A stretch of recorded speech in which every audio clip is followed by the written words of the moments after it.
Jung had a tremendous humor. And he knew that nobody can be completely honest. That you will try and you'll have a great deal of success in exploring your motivations and your dark, unconscious depths. But there will be a certain point at which you will say, well, I've had enough of that. You know. And do you see how, in a strange way, there's a certain sanity in that? When a person indulges in a certain kind of duplicity, of deception, there is something, you all laughed when I said that, there was something humorous about it. And this humor is a very funny thing. Basically, humor is an attitude of laughter about oneself. There is malicious humor, which is laughing at other people. But real deep humor is laughter at oneself. Now, why fundamentally do you laugh about yourself? What makes you laugh about yourself?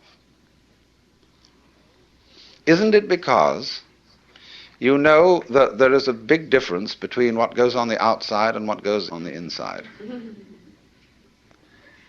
That if I hint, you see, that your inside is the opposite of your outside, it makes people laugh. If I don't do it unkindly. If I get up in the attitude of a preacher and say, you're a bunch of miserable sinners and you ought to be different, nobody laughs. But if I say, well, after all, boys will be boys and girls will be girls, and we all know, then people laugh. Now, you see, what's happening when we do that? Now, I passed you around a lot of embroidery to look at before we started. And I'm perfectly sure that you got the point, that there's a big difference between the front and the back. In some forms of embroidery, the back is very different from the front because people take shortcuts. In the front, everything is orderly, and it is supposed to be kind of messy on the back side. See, which side will you wear? You've got to be sure you get the front in the front, and have the back in the back. The back has all the little tricks in it, all the shortcuts, all the lowdown that people don't acknowledge, see? And it's exactly the same with the way we live. You know, like sweeping the dust under the carpet in a hurry just before the guests come. I mean, we do ever so many things like that. And if you don't do it, if you don't think you do it, and you think, well, really, my embroidery is the same on both sides, see? Well, you're deceiving yourself. Because what you're doing is you're taking the shortcuts in another dimension, which you're keeping out of consciousness. Everybody takes the shortcuts. Everybody plays tricks. Everybody has in himself an element of duplicity, of deception. Because you see, from this point of view that I'm discussing, where the web is the trap, to be is to deceive.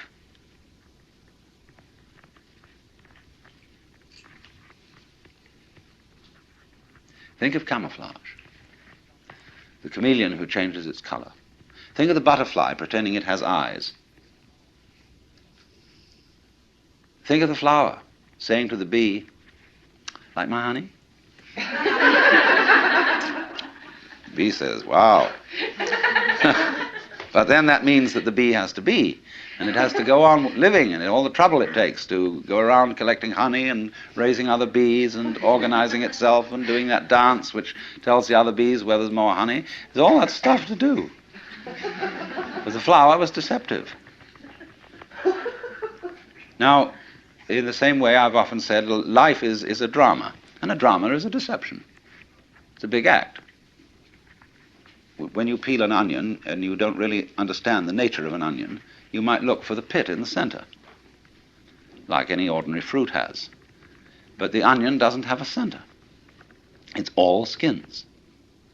And so when you get right down, there's nothing but a bunch of skins. You say, well, that was a kind of disappointing.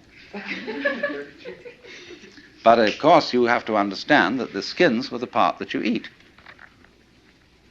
Well, in rather the same way, you see, you find when you explore yourself and your motivations, and you go through and through, and you try to find out that thing which is really genuine. That's why in Zen discipline, they give you koans which require a perfectly genuine act, an act of total and absolute sincerity. And people knock themselves out trying to do this thing, but they always know that the master's going to catch them, because he reads their thought. You know that story of von Kleist about the man who had a fight with a bear, and the bear could read his thoughts, so that the only way of hitting the bear was to do so not on purpose, because the bear would know in advance. So it's the same in working with a Zen master. You have to do the genuine act, not on purpose. But since you're put in a situation where it's rather formal, and you're supposed to do it on purpose, you're stuck, you see. So you explore the onion, and you go in and in and in, and then you find, well, it's all a deception. Now then the question arises, who's deceiving who? Who's fooling who? I'm fooling me? What is fooling? Fooling is playing like you're there when you're not. You know, getting somebody else to answer your name in the roll call. So, we're all, you see, this is the metaphysical basis of it. This is what the Hindus mean by Maya.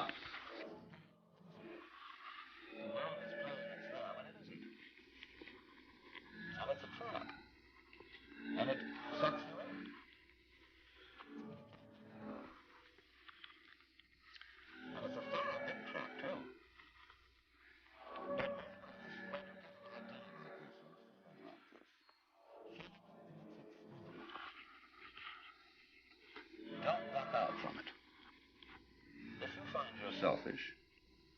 How does it explain what selfishness means?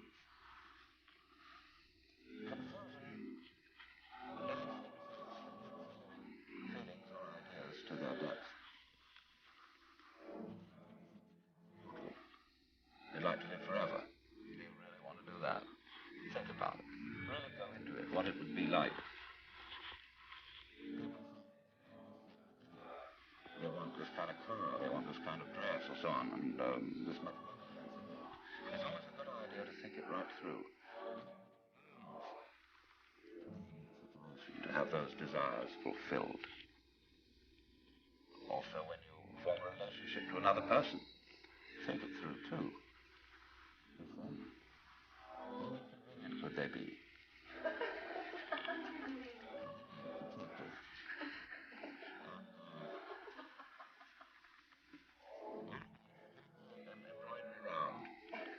And look at the other side, but don't get caught doing it. See, that's something one does on the simple. And everything is as it's supposed to be on front. But that makes you humorous, and that makes you human.